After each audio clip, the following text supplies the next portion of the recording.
what we were discussing yesterday. Sunny, are you able to hear me? Yes, sir. All right. Kirti, can you hear Yes, me? sir. Yes. Neelam ji, audible? Okay. So, Vipin, I think Vipin is still not on. All right. On, sir. Okay. So mute your videos. So first I will give a 5 minutes brief about what we have done earlier. We have come up to section 2 and specifically up to the part of decree in definition clause.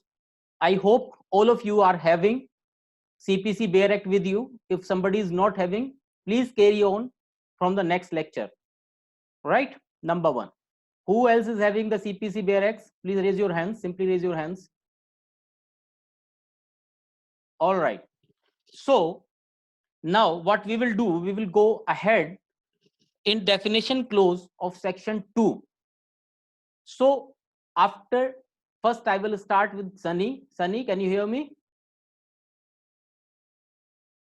Hello? Hello? Yes, sir, I'm listening. Your video is not, I'm not able to see your video. It's almost dark. Done? It's almost dark. All right, leave. I will start with Kirti then. Kirti, start from the definition clause. Read out the definition clause with ahead of the clause of decree. Go on.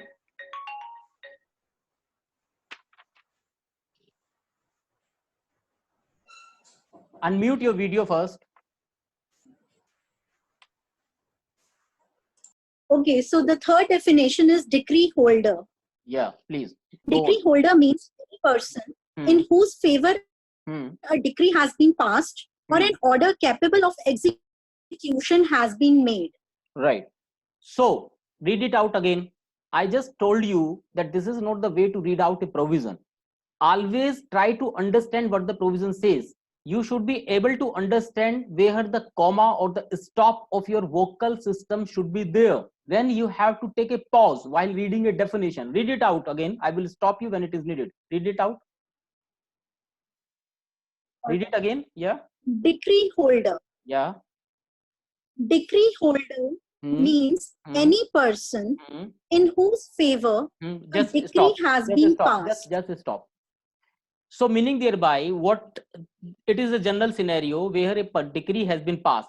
So definitely a decree will be passed in favor of only a party. A party will be a person, living person or non-living person, but a legal entity. Meaning thereby, who is a decree holder? Who holds a decree in whose favor something has been done. Further, read it out further.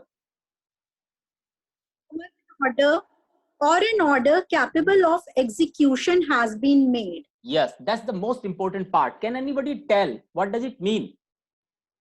That decree holder means a person who holds a decree. All right, we can understand it. But what does we mean when we say that an order which is executable? Can anybody give an example to me? ऐसा क्या हो सकता है? ऐसा कौन से order हो सकता है और इसे लिखने की जरूरत क्या पड़ी? और अगर ऑर्डर है तो वो डिक्री कैसे मान लिया for the purpose of decree holder, जबकि डिक्री और ऑर्डर अपने आप में दो अलग अलग चीजें हैं. Can anybody tell? Alright, no sir जैसे इंटरिम ऑर्डर होता है, यस, ट्रेडमार्क के केस के अंदर इंफ्रिंजमेंट का केस जब डालते हैं तो हम इंटरिम ऑर्डर मांग सकते हैं, like ex parte orders. So from where does it come कि भाई आपकी जो ऑर्डर है उसको एग्जीक्यूटेबल आपने बना दिया. From where does it come? कैसे आदमी के समझ में आया? Directly come to section 214 now. Section 2, Kirti, read out Section 2, Clause 14. What does an order mean? Section 2, Clause 14, order. Order means the formal expression of any decision of a civil court which is not a decree. So here, when we have read that Section 2 in respect to decree, there was a word formal adjudication. But when we read out about an order, there is a word decision. Right? Or something else. Say What is it? Read out it again. It makes decision of a civil court, meaning thereby. Order means just wait. Here we are not using formal expression. Yes, formal expression is on both the sides. It is on the part of decree also, formal expression of adjudication. Here we say formal expression of decision. So why we have covered that order in the definition of decree holder? Because if an order which cannot be executed is passed, will be nullity, will be of no effect, right? So that has been the reason they have said that a decree holder does not simply mean a person who holds a decree, a final adjudication. It also includes a person who holds such an order which can be executed. So there are basically two parts. Decree के लिए उन्होंने कहीं नहीं बोला था कि वो executable होगी तभी वो डिक्री होल्डर बने. डिक्री के लिए तो नहीं बोल रहे ना डिक्री होल्डर की परिभाषा में. But as far as the order is concerned, they are saying it should be executable, right? Because they deem every decree is executable, but every order may not be executable. So decree holder is the person who holds a decree or an order. They will be read separately. Are you getting my point? If you have any confusion, anybody can raise in hand. Yeah. So it is an order which is capable of being executed. Now, from where do we get this? For going into detail, there was always a confusion between the judiciary at various points of time whether a person can file an execution also of an order. Sunny? Yes, sir. So you were saying कि interim order एक मिला, an interim order has been passed by a court. Now, what can be done? You said interim order, order 39. All right. Then, if nobody complies, what will happen? So contempt. All right. Under what provision? 39(2)(a). All right. Except that, any other thing available?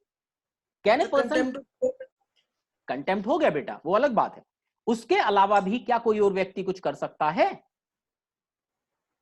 प्रश्न उठा कि क्या जैसे एक execution file होती है सिंपलिसिटर एक decree के लिए, क्या आप एक इंजंक्शन एप्लीकेशन किसी की अलाउ हुई और उसके खिलाफ भी आप जा सकते हो एग्जीक्यूशन में? सिंपलिसिटर एक इंटरिम एप्लीकेशन आपके अलाउ हुई, एक आपको 39(1)(2) पे ऑर्डर मिला, किसी ने चैलेंज नहीं किया है, चैलेंज किया तो फाइनलिटी फिर भी अटेन करके आपके फेवर में, तो क्या आप एग्जीक्यूशन भी फाइल कर सकते हो ऑर्डर 21 में?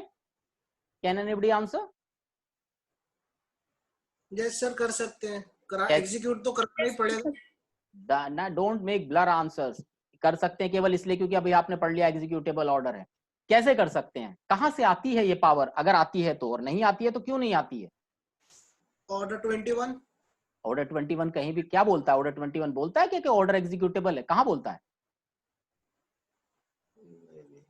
Order 21 simply speaks about the procedure. Neelam ji, any answer? Yeah, so if any order which is not executable and if it is not executed, then it will be meaningless. वो I have already said, but I am not on that point. Execution can be आप किसी को डरा धमका के attachment property से कर रहे हैं, उसको जेल भेज रहे हैं, ये भी एक तरीके का एग्जीक्यूशन है. I put a very simple question, direct question, कि whether order 21 can be applied and if so, from where the power comes? All right, Neelam ji, come to section 36. CPC के बेयर एक्ट है आपके पास? Yeah. सेक्शन 36 निकालिए.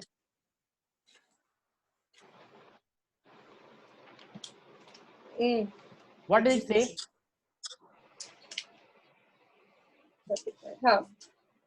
Application of order. The provision of this code relating to the execution of decrees, yes, including provision relating to payment under a decree, yeah, shall, so far as they are applicable, be deemed to apply to the execution of orders, including payment under an order. All right. This is that provision in under section 36 CPC, which puts the order in parallel to the degree as far as the executability is concerned. All right. इससे पहले पढ़ा था किसी ने? दिमाग लगाया था? So now we are very clear that the legislature in its wisdom has given the parallels to an order and decree for the purpose of execution to avoid any vacuum of being an order nullity just because of lacking of its executability, right? That is the reason. So any order which is coming under 36 purview and which is executable will be in parallel to a decree, and any person who is holding it will be deemed to be a decree holder. Okay, next, come to the next two. All right, decree holder आगे पढ़िए. District. Yes. District means Just wait. District, the local limits. Just wait. Decree के बाद जब हम district पे आते हैं तो डिस्ट्रिक्ट इट सीम्स कि it is a very simple thing, बहुत आसान सी चीज है, बड़ा इसका कोई रिलेवेंट नहीं है, सबको पता है. But in the legal parallels this is a very important definition, दो इट इज पॉसिबल कि it is not used in examinations. Judicial exam में आपसे कोई नहीं पूछेगा, कोई मतलब नहीं बनता, लेकिन even most of the judges are not clear about the concept what basically the district is. क्यों बनाया ये CPC के अंदर? Now read, पढ़िए. District means the local limits of the jurisdiction of a principal civil court of original jurisdiction, hereinafter called a district court, and includes the local limits of the ordinary original civil jurisdiction Again of a high court. Again you are not following. I told you the first, when you want to become a good lawyer or judge, you should be able to understand what the legislature want to say by its definition, meaning thereby you should able to understand the way of reading it. Don't read something like a novel. Read it again. You should take a pause when you are able to understand what exactly the definition clause want to say. What does it say? District means the local limit of jurisdiction of a principal civil court of original jurisdiction. Just give a pause over here. What does it mean? It simpliciter means that by defining district, they are defining a area. Number one. Number two, in which a court which is having principal jurisdiction, meaning thereby nobody above him will be there as far as that jurisdiction is concerned. One aspect. Second, that anything and everything for a right which is civil in nature can originally be filed before that court. Right? Are you getting? Any right of a civil nature which is governed by the provisions of CPC can be staked as a claim before that court. You need not to go anywhere else. उससे ऊपर कहीं आपको जाने की जरूरत नहीं, वो सबसे बड़ी अदालत है उस पर्पस के लिए. आगे, hereinafter called as district court. हाँ, आगे, important part. Yes. And includes the local limits of the ordinary original civil jurisdiction of a high court. That's the most important part. Tell me why they have worded this, why they have said so. यहाँ ये क्यों कहा उन्होंने? District की बात कर रहे हैं, हाई कोर्ट आ गया उनकी नजर में, क्यों? बिकॉज ऑफ द की अपनी ओरिजिनल जुडिक्शन. हाँ, बोलो.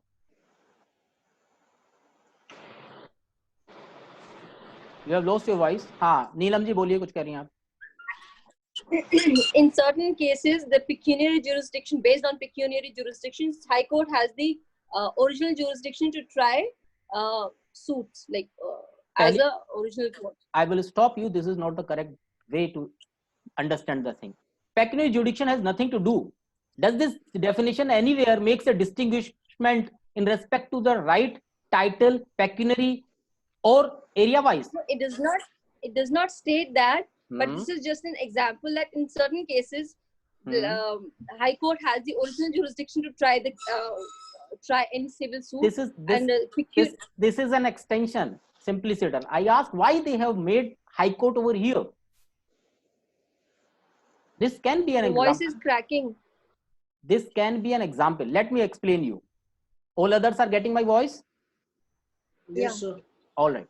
Why they have placed it? Because the CPC was made in 1908, when there was no High Court of ours, and the High Courts were governed by the High Court Act 1861, and it was possible that within a district an High Court can work, like High Court of Judicature at Calcutta, High Court of Judicature at Madras, High Court of Judicature at Bombay. Number one. Number two, that example given by the Neelam ji fits a little bit over here. Why the High Court can be working in such an area jurisdictionally, which is itself a district, like Delhi. Delhi initially was simply a single district. There was a district only, district alone. All alone district was Delhi itself. So we were having district and session judge, one district and session judge only, and High Court also. And the High Court has also taken the original jurisdiction with them. It is not the pecuniary only. It may be original jurisdiction means. I think आवाज में कुछ difficulty है क्या? आवाज साफ है आप लोगों को? Hello? Hello? Hello? Vipin? Yes, I can listen. Okay. So, high court जो थी जैसे दिल्ली की थी, वहां पे उनके पास ओरिजिनल जुरिस्डिक्शन था. उसका मतलब सिर्फ ये नहीं है कि केवल पेक्यूनियरी बेसिस पे वो डिसाइड होगा. उनके पास ओरिजिनल जुरिस्डिक्शन था. मान लीजिए गार्जियनशिप एक्ट में है, उन्होंने डिफाइन किया कि एक डिस्ट्रिक्ट जज मुकदमा सुनेगा, तो इन्होंने कहा कि हाई कोर्ट की हम कल को ये ना हो कि हम हाई कोर्ट की पावर छीन लें इस तरीके से, जबकि डिस्ट्रिक्ट एक ही है. तो उस वक्त पैरेलल्स की तरह एक्ट कर रहे थे हाई कोर्ट भी और डिस्ट्रिक्ट कोर्ट्स भी. अगर डिस्ट्रिक्ट जज है तो वो पैरेलल्स में एक्ट कर रहे थे ओरिजिनल ज्यूरिसडिक्शन के पर्पसेस के लिए. नो डाउट कि जब कहीं ओरिजिनल ज्यूरिसडिक्शन वेस्ट करता है, जैसे आज ओरिजिनल ज्यूरिसडिक्शन वेस्ट करता है, हाई कोर्ट के पास आज भी करता है, लेकिन उसे डिस्टिंग्विश किया only for the purpose of pecuniary, क्योंकि यहां 2 करोड़ से ऊपर जाएगा, मान लीजिए हाई कोर्ट के पास जाएगा. But it is not confined to the pecuniary right. It is overall covering all those issues where a petition in original side does not mean civil suit simpliciter. Every original right in principality like guardianship act which can go directly to the high court, right? So it was written over there. Next. Foreign judgment means the judgment of a foreign court. You missed foreign court. Okay, foreign. Yeah, sorry. Foreign court means a court situate outside India and not established or continued by the authority of the central government. Why is it so? What does it mean? It's PT में सब जगह अक्सर इस तरीके के question आ जाते हैं. I will not waste much of the time in discussions. I will simply sit and make you explain. Foreign court में उन्होंने 2 हिस्से किए. उन्होंने कहा कि anything which is beyond the territory of India. पहला हिस्सा बिल्कुल सही बात है, वह देश के बाहर है तो फॉरेन कोर्ट हो गई. But they have make another close inserted in it that the court दो which has been outside the jurisdiction of the central government or the territories of India, but still if it is established by the authority of India, then it will not be treated as foreign court. Example, कोई बता सकता है? Yeah, please. हाँ बताइए नीलम जी, बोलिए. So I'm assuming there must have been a court in Lahore as well before partition. No. Wait. That is not being No, that will not be applicable. Just that will not be applicable because at that point of time, Lahore was a part of British India itself. Yeah, that was part. Yeah, I just realized that. Yeah. No, it means any tribunal. ICJ is a foreign. No. ICJ is not. ICJ से हमारा कोई लेना देना नहीं है, वो international court है. Just listen. Indian government can establish an arbitration tribunal in Canada. Right? It is, as far as the territory is concerned, Canada is out of the territory of India, but still the tribunal has been established by the Indian government, or the Indian government can establish something like a tribunal or a court in the embassy or for the embassy purposes in Canada to decide the dispute between Indians with their consent, right? So even when it is beyond the territory of India but established by the government of India, will not be treated as a foreign court.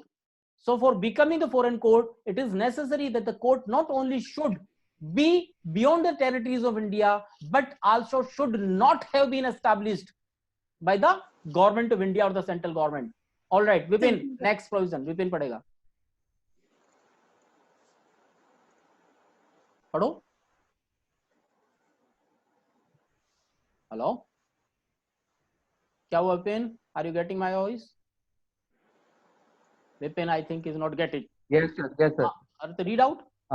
Foreign judgment Yes, means judgment of. Just wait. Sorry. That's the most important part. Foreign court, then foreign judgment. So definitely a basic understanding can come to your mind that anything which is derived from a foreign court will be treated as a foreign judgment. This is the basic idea, right? So read out foreign judgment. Means judgment of a foreign court. That's it. Simply. Then seventh is government pleader. Government pleader includes any officer appointed by the state government. All right, just wait. This is not that much important neither for the purposes of examination nor for understanding. ये अपने बहुत आसानी से आप लोग पढ़ लेना. जो मैं नहीं बता रहा हूं उन सबको आप रेड या किसी टिक से करते जाओ. पढ़ना समझना, अगर कोई कंफ्यूजन होता है then get back to me. अगले प्रोविजन पहुंचो. 7A high court.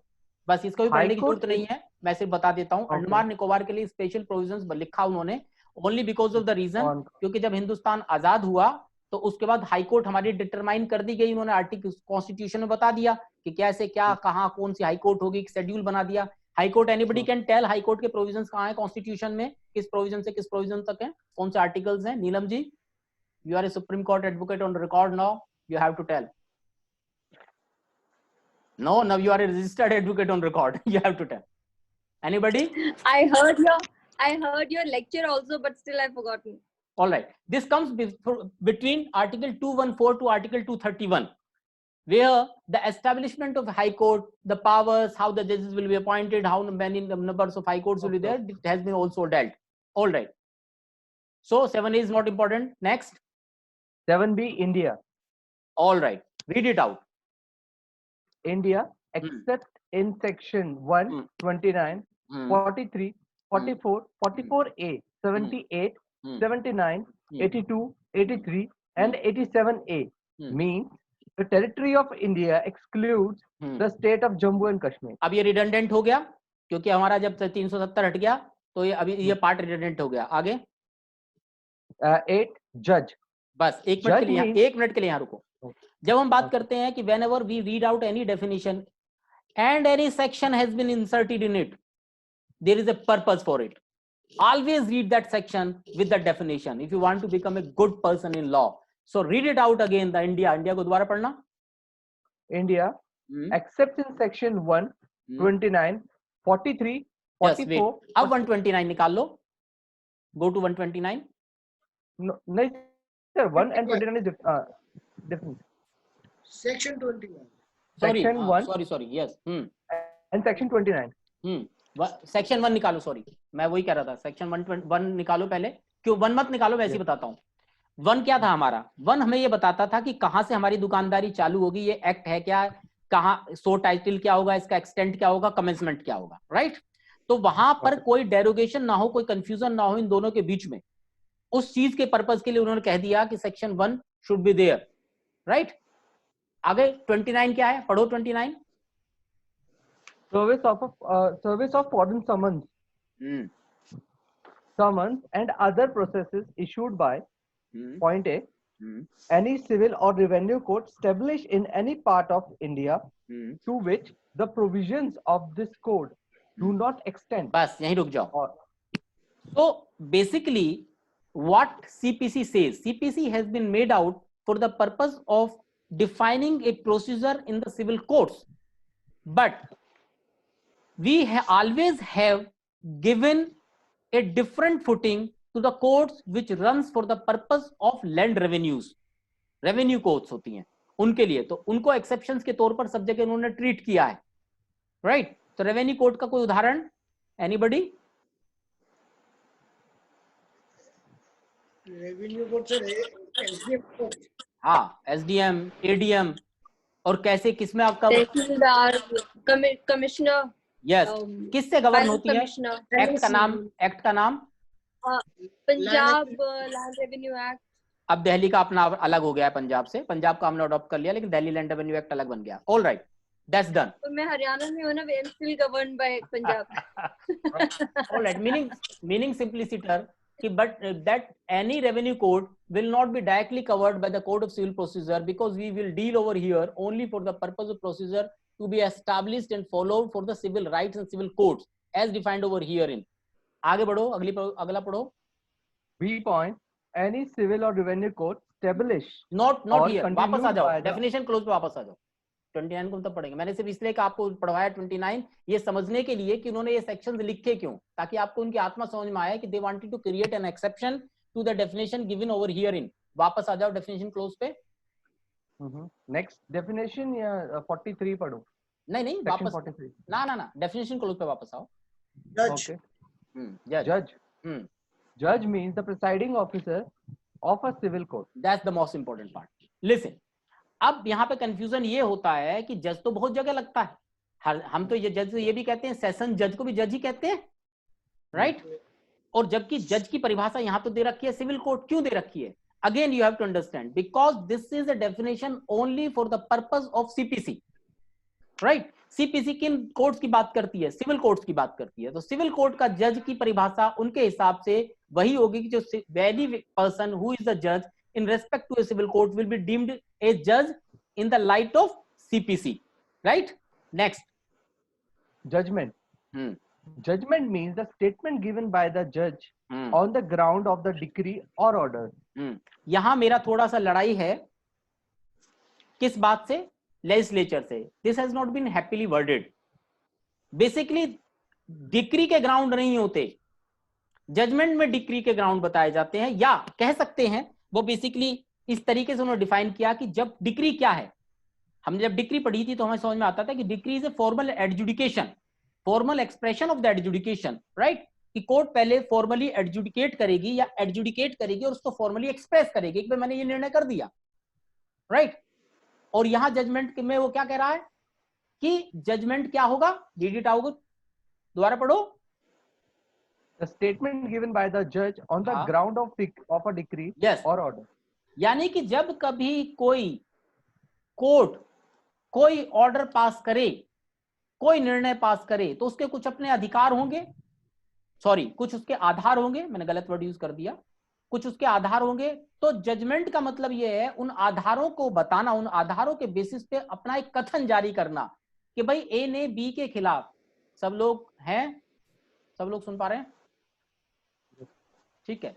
तो उन आधारों के बेसिस पे वो अपना एक कथन जारी करे, एक स्टेटमेंट जारी करे कि जैसे एक व्यक्ति ए गया, बी के खिलाफ मुकदमा फाइल किया कि इस व्यक्ति ने मेरे से 2000 रुपए लिए थे, मेरे वापस नहीं करे, और ये प्रोमिसरी नोट जारी किया था इसने और इस व्यक्ति के सामने लिए थे. तो उसने सारी चीजें गवाही की, अपना प्लीडिंग्स दी, गवाही दी. गवाही लेने के बाद ये नतीजे पहुंचा कि हाँ भाई इस व्यक्ति ने, फिर वो कथन जारी करेगा अपने ग्राउंड का कि गवाह में ये आया है कि ए आया था, उसने बताया था ये प्रोमिसरी नोट है, उसको ओरिजिनल सिग्नेचर है, उसने एडमिट किया या क्रॉस में उसे साबित हो गया, और उसके 2000 रुपए बी आया, बी ने भी बताया कि हाँ जी 2000 रुपए इसने मेरे सामने लिए थे, तो और इसलिए मैं इस नतीजे पे पहुंचता हूँ. ये सारे उसके ग्राउंड्स होंगे अपने कथन को देने के कि हाँ ये व्यक्ति ए जो है बी से या सी से जिसके खिलाफ मुकदमा फाइल किया है, इस अधिकार को लेने का या नहीं लेने का अधिकारी है, right? So this is a statement which states about the grounds, about the version of a judge, how he has come to the conclusion. So judgment is nothing but the conclusion of the mindset of the judge about the grounds, in respect to the grounds by which he has come to those conclusions whether a person is entitled or not entitled to something. All right, that is a judgment. तो judgement में और decree में यही फर्क हो गया कि decree जब होगा बाद में जाके उसका फॉर्मली एक्सप्रेस करेगा कि हाँ जी अब मैं इस नतीजे पे पहुंच गया, ये मेरे आधार हैं और अब मैं इन आधारों को इन सिंप्लीफाइड मैनर्स में बताता हूं कि अल्टीमेटली ए को ये मिलेगा और ये नहीं मिलेगा, फॉर्मली एक्सप्रेस करेगा. आगे बढ़ो. Judgment debtor. Judgment debtor means any person against whom a decree has been passed or an order capable of execution has been made. देखा, तो जैसे हमने जब डिक्री होल्डर का हमने पढ़ा था तो हमने देखा था कि भाई जिसके फेवर में डिक्री हुई उसको यहाँ उल्टा कर दिया कि जिसके खिलाफ डिक्री हुई, या जिसके पास फेवर में ऐसा ऑर्डर हुआ जो कि एग्जीक्यूटेबल है, यहाँ उल्टा कर दिया कि भाई ऐसा ऑर्डर हुआ जो उसके खिलाफ एग्जीक्यूटेबल है, राइट? सिंप्लिसिटर. सो जजमेंट डेप्टर कौन है?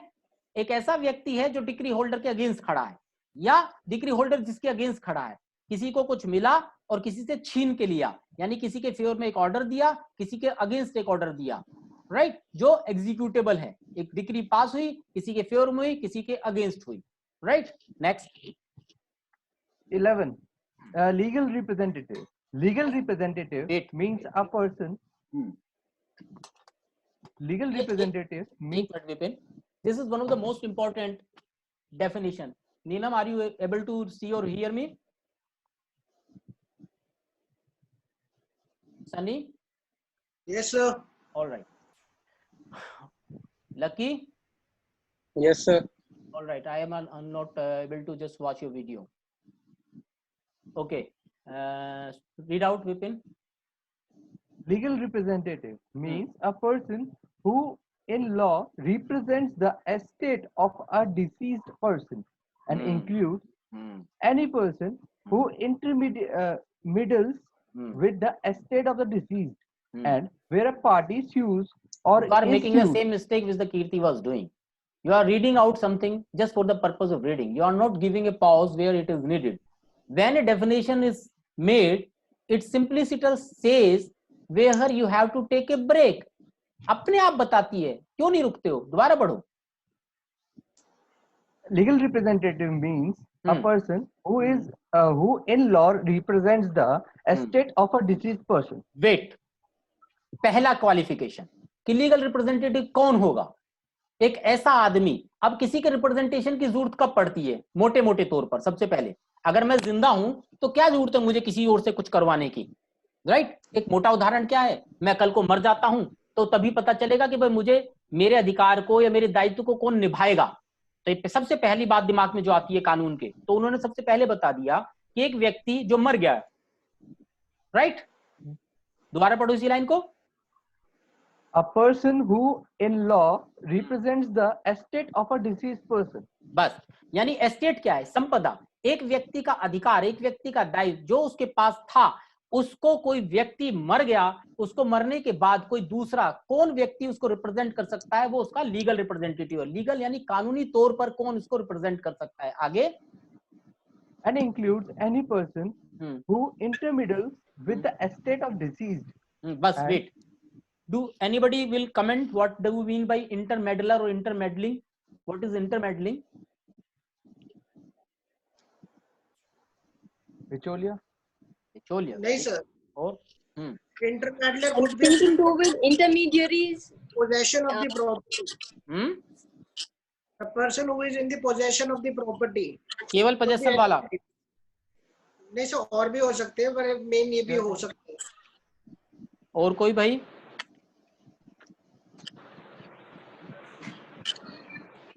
बताइए. Hello hello. एक तो अब हाथ उठाओ सबको जिसको मैं सुन रहा हूं. सनी? हाँ. Yes, sir. लिसन, सबसे पहले एक तो ये समझने की कोशिश करो कि अगर आपको कानून समझना है तो आपका भाषा पर नियंत्रण बहुत जरूरी है. आपकी हिंदी होना बहुत जरूरी है, अच्छी, और अंग्रेजी भी.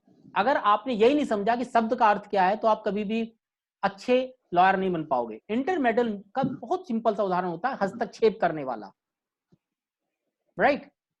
कोई व्यक्ति, ऐसा एक व्यक्ति जो किसी व्यक्ति की जो संपदा थी उसमें कोई हस्तक्षेप कर सकता था.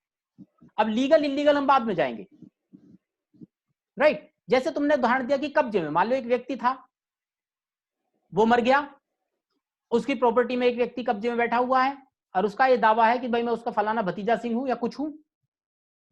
तो कोई इंटरमेडलर कौन है कि anybody who has a right to intermeddle, to intervene, to disturb the estate of the deceased. जो व्यक्ति गया, मान लीजिए कि एक व्यक्ति था, उसने एक अटॉर्नी बना के चला गया कि बाई चांस मैं मरूंगा भाई मेरे पीछे ये आदमी है.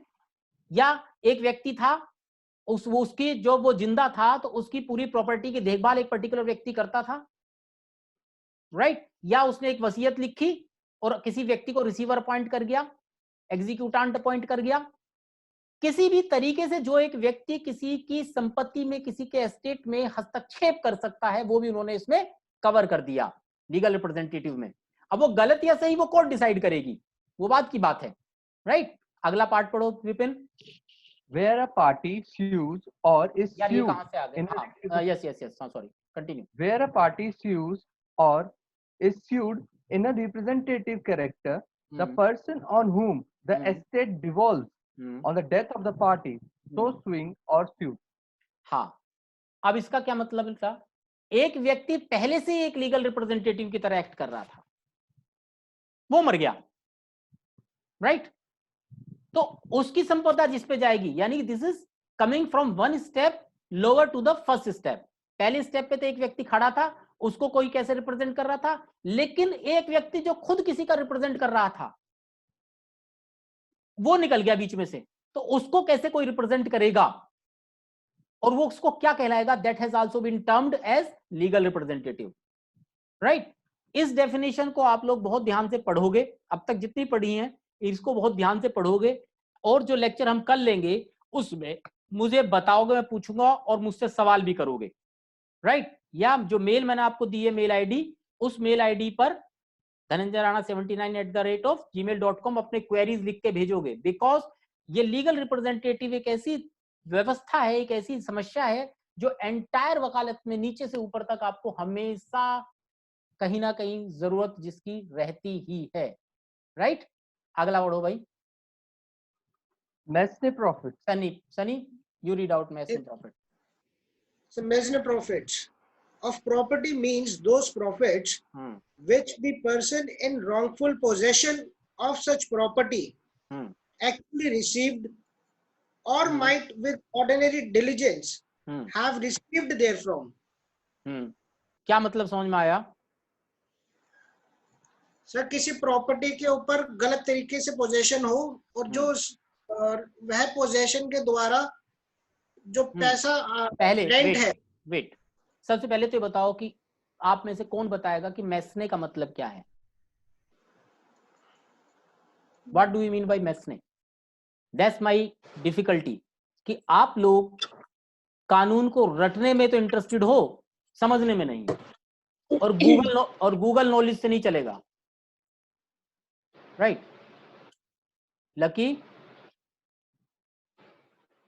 Lucky can you hear me? Yes sir. Yes sir. हाँ बताओ मैसने क्या है? आपका वीडियो क्यों नहीं दिख रहा मुझे? एक second. All of the person should be visible यार, मुझे पता तो चले, रिएक्ट तो करते रहो कि कुछ पढ़ रहे हो या बोर हो रहे हो, मुझे समझ में नहीं आ रहा, राइट? अपना वीडियो करो, और Neelam if you are on the line please you also make your video available. All right. Wait. You need to swipe to see the other people. If you will swipe your No. you will see the other people, the rest. I am able to see 4 of you. Yeah, on screen even I am able to see 4. To see the other 2, okay, I have to swipe it on the left. Is it so that only 4 persons can be seen at a time? Yeah. Oh, all right. Okay, so let me tell you what mesne is. Mesne means something which is intermittent, which is coming from a duration, किसी चीज के बीच में, right? मध्यवर्ती की तरह. मैसने क्या है? मैसने है कि जब एक व्यक्ति एक समय से दूसरे समय के बीच में किसी चीज का लाभ ले रहा है, गलत या सही हम बाद में देखेंगे, that is मैसने, right? That is intermittent, that is existing between a time gap. Now Vipin, कौन पढ़ रहा था? विपिन तुम पढ़ रहे थे? पढ़ो. मैं पढ़ रहा हूँ. हाँ सनी पढ़ो. Together with the interest on such profits, but shall not include profits due to improvements made by the person in wrongful possession. Right. So इसके क्या इंपॉर्टेंट पॉइंट निकले? सबसे पहला इंपॉर्टेंट पॉइंट क्या निकला? let सनी स्पीक, जो पढ़ रहा है उसी बोलने दो. हाँ सुनो, सबसे पहली बात तो यह है कि जब मैसने प्रॉफिट के लिए कोई क्लेमेंट आएगा तभी क्लेम कर सकता है दूसरे के खिलाफ जब वो ये बताए कि दूसरा वाला व्यक्ति उस प्रॉपर्टी के रॉन्गफुल पोजेशन में है, यानी गलत कब्जे में है, या अगर वो सही कब्जे में है, लीगल एंटाइटली है, या सही तरीके से कब्जे में है. और सही तरीके की बहुत सारी परिभाषा होते हैं. मान लीजिए कोर्ट ने उसे कब्जा दिलाया था, राइट? वो सही कब्जे में था, तो मैन प्रॉफिट लागू नहीं होंगे। आगे अब दूसरा इसका कंजीक्वेंस क्या, कि क्या ये जरूरी है कि जिस व्यक्ति से क्लेम करने जाओ उसने उसका लाभ लिया हो? तो उसका जवाब है नहीं। ये जरूरी नहीं है कि जिस व्यक्ति से क्लेम किया जाए, आप लोग अपना म्यूट कर लो, आप लोग अपने अपने म्यूट को, क्योंकि इको कर रही है सारी आवाज। सब लोग इको कर म्यूट कर दो, बाकी जब जो बोलेगा मैं उससे बुलवाऊंगा। सो बेसिकली ये जरूरी नहीं है कि जिस व्यक्ति के खिलाफ आप क्लेम करने गए हैं, राइट, उसने उस लाभ को लिया ही हो। जैसे कि एक व्यक्ति है, दूसरे के घर को कब्जा लिया, 2 फ्लोर थे, एक में वो रहता था, पहले वाला भी रह रहा था, दूसरा वाला, और नीचे जो खाली पड़ा है, तो दूसरा जो खाली पड़ा है उसको किराए पे उठाया जा सकता है? वो उसने किराए पे नहीं उठाया जो कब्जे में था। कल को उसने जब मेन प्रॉपर्टी की बात आई तो ये तो साबित हो गया रॉन्गफुल पोजीशन। उसने कहा भाई मैंने तो कभी किराए पे उठाया नहीं, मैं इसे किराए क्यों दूं? तो legislature was very intelligent on this aspect. So कोई anybody would have come with anything, वरना कल को क्या होता, फिर से एक एविडेंस करनी पड़ती, कितने दिन किराए पर रहा, कितने दिन नहीं रहा, रहा नहीं रहा। तो उन्होंने इस एस्पेक्ट को कवर कर दिया कि भैया तूने लाभ उठाया नहीं उठाया, इससे कोई फर्क नहीं पड़ता। अगर तू लाभ उठा सकता था अपने दिमाग का इस्तेमाल करके, तो तुझे वो दूसरे को लाभ देना पड़ेगा। दूसरे को मीन्स टू द प्लेंटिफ, आपको लाभ देना पड़ेगा। इसके बाद क्या हुआ, तीसरा पार्ट क्या था सनी? बट चलो रुक जाओ, मैं बताता हूं। इसके बाद उन्होंने सीधा सीधा कह दिया, एक एक्सक्लूजन क्लोज डाल दिया उसके अंदर। क्या एक्सक्लूजन क्लोज डाला? कि भैया इसमें वो चीज शामिल नहीं होगी जो किसी व्यक्ति ने जो रॉन्गफुल पोजीशन में था उसने अपनी मर्जी से इंप्रूव कर लिया। यानी जो चीज जैसी थी वैसी है, कोई बात नहीं, उससे जो लाभ मिल सकता है वेल एंड गुड। लेकिन एक व्यक्ति ने किसी का घर कब्जाया, उसमें पैसे लगाए और 2 फ्लोर से तीसरा एक और फ्लोर बना लिया, राइट? तो जब उसने वो तीसरा फ्लोर बनाई तो उससे जो उसने तीसरे फ्लोर का अगर किराए पे उठा के कोई फायदा उठाया है, तो that will not be covered in the definition of मेन profits, that can not be claim by the person, right, as a plaintiff, कि भैया इसने तीसरा फ्लोर भी बना दिया, चौथा फ्लोर भी बना दिया, इनका किराया मुझे दिला दो, right? So this is main profits.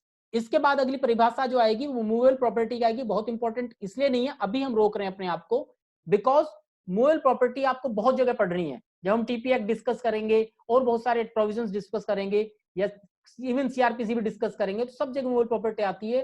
तो अभी हम उसको नहीं पढ़ रहे हैं, क्योंकि यहाँ मूवेबल प्रॉपर्टी को उन्होंने सिर्फ एक इंक्लूसिव डेफिनेशन के तौर पर माना है। इंक्लूसिव डेफिनेशन क्या थी मूवेबल प्रॉपर्टी की? ग्रोइंग क्रॉप्स के तौर पर उन्होंने कह दिया कि भाई अगर कहीं कोई व्यक्ति है, किसी की फसल खड़ी है, वो भी मूविंग प्रॉपर्टी होगी। So we are not discussing that, that's not too important, we will discuss it separately as a movable property की डेफिनेशन क्या है क्या नहीं है, इन एंटायरिटी हम उसे अलग से करेंगे। इसके बाद जो इंपॉर्टेंट आता है, जो हमने पहले भी पढ़ा था, ऑर्डर, राइट? हमने ऊपर कहा था कि डिक्री के साथ हमने डिक्री होल्डर था, एग्जीक्यूटेबिलिटी की बात की थी, फिर हम ऑर्डर की बात करेंगे। ऑर्डर हमने पहले पढ़ लिया कि फॉर्मल एक्सप्रेशन वहां भी था, यहां भी था, वहां एडजुडिकेशन है, और यहां पर क्या है, ऑर्डर में क्या था, फॉर्मल एक्सप्रेशन एक डिसीजन का। इसके बाद जो इंपॉर्टेंट है प्लीडर। प्लीडर अब पढ़ो Sunny, unmute your video and read out. Pleader means any person entitled to appear and plead for another in court, and includes an advocate, a vakil, and an attorney of a high court. Yes. Mute kar do. This is also one of the important definition. ये हम बहुत detail में बाद में discuss करेंगे। As a lawyer इसकी आवश्यकता पड़ती है, एज ए जुडिशियल पर्सन नहीं पड़ेगी, but we will discuss it later on. लेकिन इससे एक बात समझ में आती है कि जब कोड ऑफ सिविल प्रोसीजर 1908 बना तो उन्हें पता था कि भैया प्लीडर कौन कौन हो सकता है। यानी उस वक्त तक हर जगह बैरिस्टर की परिभाषा उन्हें पता थी, उन्हें प्लीड की परिभाषा पता थी। प्लीडर मोटे तौर पर प्लीडर क्या है पहले हमें यह समझना पड़ेगा, तभी हम उसके इंक्लूजन समझेंगे। Pleader means anybody who can plead. What is plead? To say something, to have a plea, किसी व्यक्ति के बिहाफ पर कुछ कहना, राइट? वो प्लीड करना है, उसकी बात को रखना, प्लीड करना है। अब वो कौन कौन रख सकता है? कोई अटॉर्नी भी रख सकता है, कोई एडवोकेट भी रख सकता है, कोई बैरिस्टर भी रख सकता है, एक प्लीडर भी रख सकता है। ये सब व्यक्ति उस प्लीडर की डेफिनेशन में आएंगे। और उनको सेपरेटली अलग अलग प्रोविजंस एडवोकेट एक्ट के कैसे गवर्न करेंगे, या अटॉर्नीज या बैरिस्टर एक्ट, जो वेरियस जो हमारे देश में नहीं है, बाहर जो है,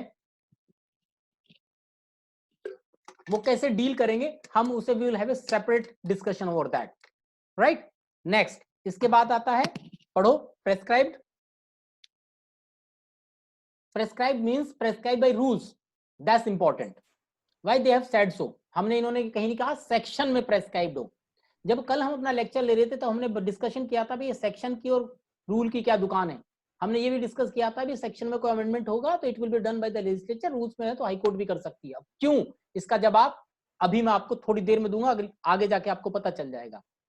अब रूल्स में प्रेस्क्राइब्ड होने का मतलब क्या है, मीनिंग देयर बाई कि जो तरीका अडॉप्ट किया जाएगा चीजों को करने का, राइट। जैसे किसी व्यक्ति ने इंजंक्शन मांगा, वो कैसे मांगेगा, कैसे एप्लीकेशन लगेगी, कैसे उसका जवाब आएगा, अगर वो नहीं मानेगा तो क्या उसकी कंटेम्प्ट 39(2)A में होगी, क्या होगा या क्या नहीं होगा, उसमें बताए जाने का तरीका, उसको हम प्रेस्क्राइब कहते हैं। मैं सिर्फ समझा रहा हूं, इसका कोई अपने आप पर रिलीवेंस नहीं है।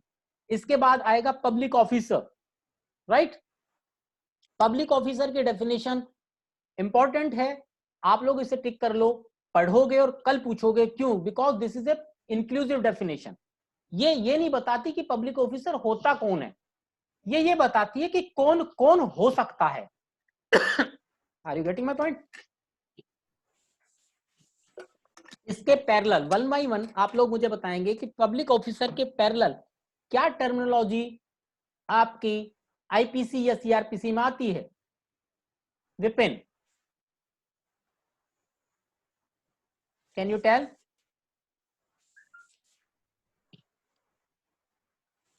सनी? सेशन जज? No, that's very bad. हाँ जी, Neelam ji. So even there, police officer, आराम से 1 by 1। inquiry officer, inquiry officer, all these investigating officer, judge, मेरे मालिक नहीं, सवाल ही नहीं सुनते हो। मैंने पूछा जैसे यहाँ पब्लिक ऑफिसर डिटरमाइन किया, पब्लिक ऑफिसर को डिफाइन किया, इसके पैरेलल्स में सीपीसी, सीआरपीसी, आईपीसी में क्या डिफाइन किया जाता है? All right, mute your videos. हो नहीं बेटा, कमाल करते हो। पब्लिक सर्वेंट वर्ड सुना है? अच्छा, पब्लिक सर्वेंट। हाँ, सो वहां पर इसीलिए मैंने यहां रोका है क्योंकि जो इंक्लूसिव डेफिनेशन है, जैसे पब्लिक ऑफिसर की डेफिनेशन इंक्लूसिव है, उसी तरीके से पब्लिक सर्वेंट की डेफिनेशन भी इंक्लूसिव है।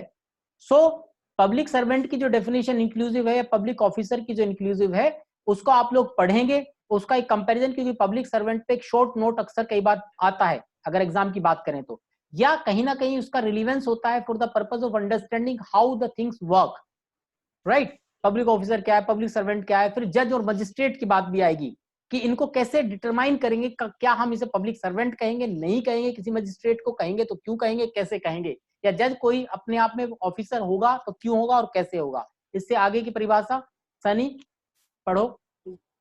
पब्लिक ऑफिसर मींस नो, मैंने बोल दिया ना, इसको मत पढ़ो, इसको अपने आप पढ़ना, क्योंकि इंक्लूसिव डेफिनेशन है, नया कुछ नहीं है। जो चीजें नहीं समझ में आएंगी वो लोग आप मेरे से आप लोग पूछोगे, इससे अगली डेफिनेशन पे पढ़ो। Rules means rules and forms contained in the first schedule और मेड अंडर द सेक्शन 122 और section 125। Yes, this is very important to understand. जब कल हम बात कर रहे थे तो मैंने आपसे कहा था कि भाई किसका क्या सिनेरियो होता है, राइट। तो मैंने बताया था आपको कि हाई कोर्ट क्या करती है, क्या नहीं करती है, कैसे हम ये इस नतीजे में पहुंचे कि हाई कोर्ट जो है वो कर पाएगी ये अमेंडमेंट किसी रूल में। सच नहीं आ रहा था ना, क्यों कर पाएगी, कैसे आ गई अचानक हाई कोर्ट को पावर। तो रूल्स क्या है, दोबारा पढ़ो। Rules means rules and forms contained in the first schedule और मेड अंडर सेक्शन 122 और सेक्शन 125। बस 3 टुकड़े हैं रूल्स के। नंबर 1 शेड्यूल बना दिया लेजिस्लेचर ने, सेंट्रल गवर्नमेंट ने जब सीपीसी पास की, उस वक्त की जो भी लेजिस्लेचर थी, बाद में जो भी अमेंड किया, उन्होंने अपने हिसाब से रूल्स बना दिए कि भाई इस हिसाब से हमारे एक्ट गवर्न हो, ये काम चलेगा, राइट। इसके बाद इन्होंने दो सेक्शन डिटरमाइन करे, सेक्शन 122 और सेक्शन 125। अब सेक्शन 122 निकालो।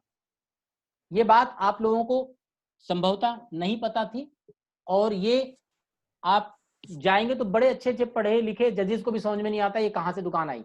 पढ़ो 122, अब पता चलेगा आपको कि हाई कोर्ट क्यों कर सकती है अमेंड। हाँ, power of certain high courts to make rules. yes. High courts, not being part of a judicial commissioner, may from time to time, after previous publication, make rules regulating their own procedure and the procedure of the civil courts, subject to their superintendence, and may by such rules annul, alter, or add of the rules in the first schedule. Right, यहीं रुक जाओ। इससे पता चला कि 122 से power आती है हाई कोर्ट के पास कि वो जो पहले से शेड्यूल में लेजिस्लेचर ने जो बना रखे हैं रूल्स, उनको वो अल्टर कर सकती है, अमेंड कर सकती है, हटा सकती है, जोड़ सकती है, कुछ भी कर सकती है। राइट, यहां से वो पावर आती है हाई कोर्ट के पास। जब हाई कोर्ट अपनी, जैसे ओरिजिनल जुडिक्शन के हमारे यहाँ दिल्ली हाई कोर्ट रूल बदल लेती है, वे 2 करोड़ से ऊपर का मुकदमा हम सुनेंगे, चलो पहले 3 लाख, फिर 5 लाख, फिर 2 करोड़, या फिर हमारे जो हाई कोर्ट में जो ओरिजिनल साइड का मुकदमा चलेगा उसका सीपीसी के ये रूल लागू नहीं होंगे, हमारे हिसाब से ऐसे चलेगा, हमारे हिसाब से डब्ल्यूएस का ये टाइम पीरियड होगा, हमारे हिसाब से कमर्शियल कोर्ट में ये स्थितियां होगी या ये स्थितियां नहीं होगी। So this power to alter, amend the rules or not to follow the rules as given in schedule 1 made by the legislature is given under section 122. अब 125 में भी यही बात लिखी हुई है। पहले जब हम गुलाम थे, we were not free and the high courts were governed by the high court act separately, तब इसका बहुत रिलेवेंट थी 125 का। आज की डेट में 122 और सेक्शन 125 में बहुत ज्यादा कोई अंतर नहीं बचा। पढ़ो 125 को। Power of the other high courts to make rules. High courts other than the court specified. यहीं रुक जाओ, रुको। जब इसका अमेंडमेंट पढ़ोगे 125 का, जो नीचे इंसर्शन क्लोज में मिलेगा तुम्हें फुट नोट में, तो पता चलेगा कि 122 के अंदर कौन सी हाई कोर्ट थी। पहले हाई कोर्ट के हमारे यहाँ 2 टुकड़े हुआ करते थे। एक हाई कोर्ट ऐसी जो कि ग्रुप, हमारे यहाँ जब हिंदुस्तान आजाद हुआ तो 3 तरीके के स्टेट्स थे। एक कैटेगरी ए स्टेट, ये लोग आप लोग भी पढ़ोगे, बड़ी इंपॉर्टेंट चीज है ये, category A state, B state और सी स्टेट। राइट, तो कैटेगरी बी के जो स्टेट्स थे, अभी मैं उस पर ज्यादा डिटेल में नहीं जाऊंगा, वो कॉन्स्टिट्यूशन जब हम डिस्कस करेंगे तब बात करेंगे। तो कैटेगरी बी के जो स्टेट्स हुआ करते थे उनके लिए अलग तरीके से चीजों को डिटरमाइन किया जाता था और बाकी के लिए अलग तरीके से डिटरमाइन किया जाता था।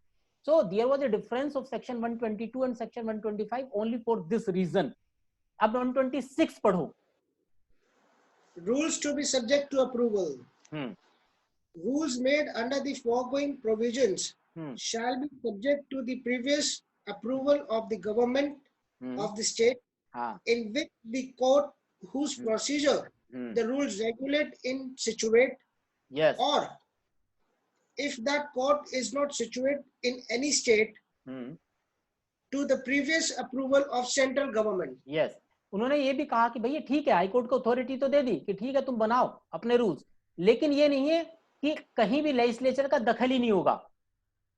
राइट, तो उन्होंने रखा कि रूल बनाने की पावर तुम्हें है, लेकिन कहीं ना कहीं स्टेट गवर्नमेंट के कंकरेंस पे चलोगे, उनको बता तो दो भाई कि भाई हम ये बना रहे हैं। राइट, तो यहां से इंटरफियरेंस शुरू होता है स्टेट गवर्नमेंट का। आगे, if that court is not situated in any state, इसे मत पढ़ो, इसकी जरूरत नहीं है, वो बता दिया। जैसे इसका तो सिंपल एक यूनियन टेरिटरी, अगर स्टेट है तो स्टेट गवर्नमेंट करेगी, और मान लीजिए स्टेट गवर्नमेंट नहीं है तो यूनियन टेरिटरी है तो सेंट्रल गवर्नमेंट कर लेगी। That's not important, come back to the definition clause. अब इसके बाद जो शेयर इन कॉर्पोरेशन है, दैट इज नॉट इंपॉर्टेंट। इसके बाद अगली परिभाषा है साइंड की। साइंड की परिभाषा में उन्होंने कह दिया कि स्टाम्प या किसी की जो साइन जहां सिग्नेचर होने होते हैं, वहां अगर किसी अथॉरिटी को स्टाम्प लगाना है, मोहर लगानी है, तो वो भी रिक्वायरमेंट होगी। Right, just we are stopping the lecture at this moment, just give me a minute. अब listen, so this was our section 2 which speaks about various definitions, and the most important which we have to understand has been decree, decree holder, judgment debtor, mean profits, legal representative. right, ये सारी चीजें जो 5, 7, 8 बड़े important है, या rules का क्या लेना देना है, इन सब चीजों को आप लोग अपने हिसाब से पढ़ेंगे, and then we will proceed further.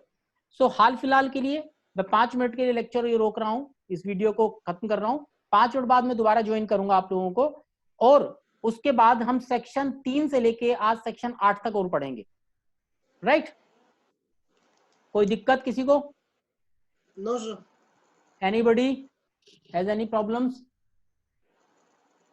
चलिए, we are taking a pause for 5 minutes, refresh yourself, पानी वानी पियो, और then we will cover section 3 to section 8। Okay, चलो।